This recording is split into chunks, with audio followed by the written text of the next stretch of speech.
ఈరోజు మనమంతా కూడా ఇలా కలవడం చాలా సంతోషంగా ఉంది. ఒకవైపున నేను ఒకటి చెప్తా ఉన్నా, వైఎస్ఆర్ కాంగ్రెస్ పార్టీకి మొట్టమొదట బీజం ఎక్కడ పడింది అని అంటే కర్నూలు జిల్లా నల్ల కాలువలోనే పడింది.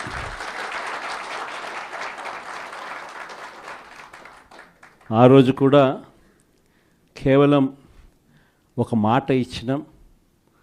ఆ మాట కోసం ఎందాకైనా కూడా పోయిన పరిస్థితుల మధ్య వైఎస్ఆర్ కాంగ్రెస్ పార్టీ ఆవిర్భవించడం, వైఎస్ఆర్ కాంగ్రెస్ పార్టీ ఈరోజు ఒక బలమైన పార్టీగా ఈరోజు రాష్ట్ర చరిత్రలో ఉండడం, దానికి బీజం కర్నూలు నుంచే పడింది. ఆ రోజు నుంచి నాతోనే అడుగులు వేశారు చాలామంది.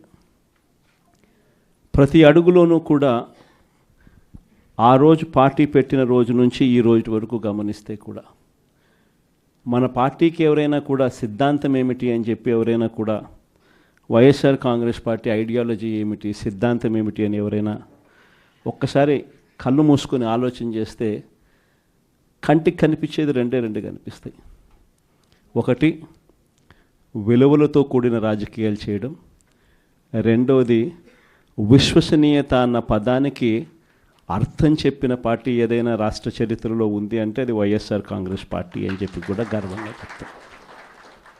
నిజంగా ఈ రెండు పదాలే వైఎస్ఆర్ కాంగ్రెస్ పార్టీ నడిపించి, అదే మాదిరిగా ఒక నాయకుడిగా గట్టిగా ఈ సిద్ధాంతాలను నమ్మి ఒక నాయకుడిగా అడుగులు ముందుకు వేశాను.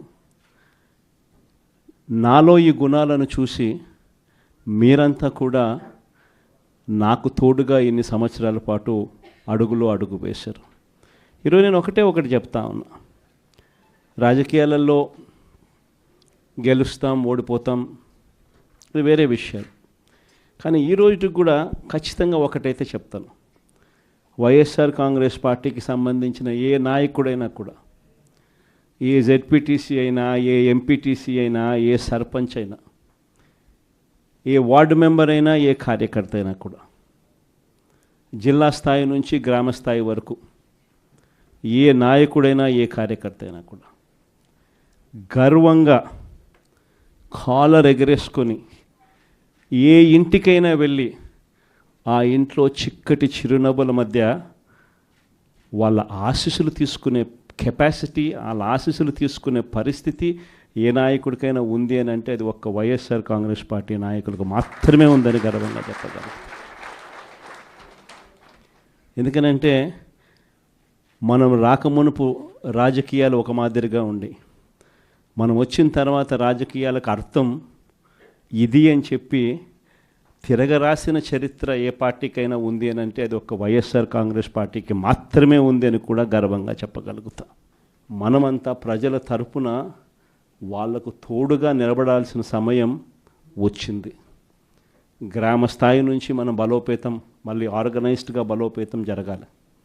జిల్లా స్థాయిలోనూ, మండల స్థాయిలోనూ, గ్రామ స్థాయిలోనూ, ప్రతి స్థాయిలోనూ కూడా మనమంతా కూడా క్యాడర్ను మొత్తం ఏకం చేయాలి, ఆర్గనైజ్డ్ పద్ధతిలోకి తీసుకొని రావాలి. ప్రతి సమస్యలోనూ ప్రజలకు తోడుగా ఉండే కార్యక్రమం ముమ్మరంగా అడుగులు వేయాల్సిన అవసరం వచ్చింది. ఈరోజు జరుగుతూ ఉన్న పరిస్థితులు, విషయాలు కూడా మీ అందరికీ కూడా తెలుసు. రెడ్ బుక్ రాజ్యాంగంలో ఎలా జరుగుతూ ఉన్నాయన్నది కూడా మీ అందరికీ కూడా తెలుసు. చంద్రబాబు నాయుడు గారు అనే వ్యక్తి ముఖ్యమంత్రిగా ఉన్నాడు. మామూలుగా ముఖ్యమంత్రిగా ఉన్న వ్యక్తికి ఒక హుందాతనం ఉంటుంది. ఈ మనిషికి ఆ హుందాతనం లేదు. ఈ మనిషికి ఏదైనా కూడా తాను ముఖ్యమంత్రి కాబట్టి ఏ పదవైనా తనకే కావాలి, తనకు సంఖ్యాబలం లేకపోయినా తనకే కావాలి అన్న అహంకారంతో ఈరోజు చంద్రబాబు నాయుడు రెడ్ బుక్ పాలన సాగిస్తూ ఉన్నాడు. 57 చోట్ల జరిగితే 7 చోట్ల ఎన్నికను వాయిదా వేశారు. ఎందుకనంటే అక్కడ చంద్రబాబు నాయుడుకు గెలిచే వాతావరణం కనిపించక ఆ 7 చోట్ల ఎన్నికలు వాయిదా చేశాడు. మరో 50 చోట్ల ఎన్నిక పెట్టని పరిస్థితి, పెట్టాల్సిన పరిస్థితిలో, ఖచ్చితంగా పెట్టాల్సిన పరిస్థితిలో, ఎన్నికలు జరపాల్సిన పరిస్థితిలో జరపాల్సి వచ్చింది.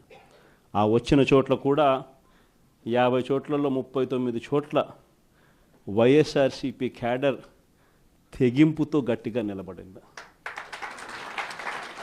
నిజంగా ఆ తెగింపు వైఎస్ఆర్సీపీ క్యాడర్ చూపించింది కాబట్టి చంద్రబాబు నాయుడు గారు ఏమీ చేయలేకపోయాడు. ఎంత దారుణంగా చంద్రబాబు నాయుడు గారు అనే వ్యక్తి ప్రవర్తిస్తూ ఉన్నాడు అన్నదానికి నిదర్శనం. ఎక్కడా కూడా చంద్రబాబు నాయుడు గారికి మెజారిటీ లేదు.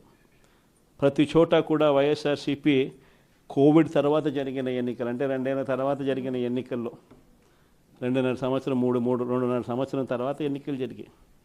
ఆ ఎన్నికల్లో వైఎస్ఆర్ కాంగ్రెస్ పార్టీ స్వీప్ చేసిన పరిస్థితులు మనందరికీ కూడా తెలుసు. ఎక్కడా కూడా చంద్రబాబు నాయుడుకు బలం లేదు. బలం లేకపోయినా కూడా చంద్రబాబు నాయుడు గారు ఆయనకున్న అహంకారంతో ప్రలోభాలు పెడుతూ భయపెడుతూ ఉచ్చల విడిగా ఏ రకంగా చంద్రబాబు నాయుడు గారు రెడ్ బుక్ రాజ్యాంగంలో ప్రతి పదవి తనకే కావాలి అని చెప్పి తపన పడుతూ చంద్రబాబు నాయుడు గారు ఏ రకంగా చేశారు అన్నది మనమంతా కూడా చూసాం. ఎందుకు చంద్రబాబు నాయుడు గారు ఇవన్నీ చేస్తూ ఉన్నారు అన్నదానికి ఒక్కొక్కసారి నాకు అర్థం కాల. ఎందుకు అబ్బాయి మనిషికి బలం లేదు, సంఖ్యాబలం లేదు, లేకపోయినా కూడా ఎందుకు ఇంత దౌర్జన్యాలు చేస్తా, ఇంత అప్రజాస్వామికంగా ఎందుకు చేస్తూ ఉన్నాడు అని చెప్పి. ఎందుకు చేస్తూ ఉన్నాడో తెలుసా? కారణం వైఎస్ఆర్ కాంగ్రెస్ పార్టీ అంటే చంద్రబాబు నాయుడుకు భయం. వైఎస్ఆర్ పార్టీ కార్యకర్త అంటే చంద్రబాబు నాయుడు గారికి భయం. ఎందుకనంటే చంద్రబాబు నాయుడు గారు సూపర్ 6 ఫెయిల్ అయ్యాడు, సూపర్ 7 ఫెయిల్ అయినాడు. చంద్రబాబు నాయుడు గారి పాలనలో వ్యవస్థలన్నీ కూడా పూర్తిగా నీరు గారిపోయినాయి. ఇలాంటి పరిస్థితిలో ప్రజలందరూ కూడా తెలుగుదేశం పార్టీకి సంబంధించిన క్యాడర్ ఎవరూ కూడా ప్రజల దగ్గరికి వెళ్ళే పరిస్థితి లేదు. Do subscribe Saksham Vizag. Watch, like, share and comment. Thank you.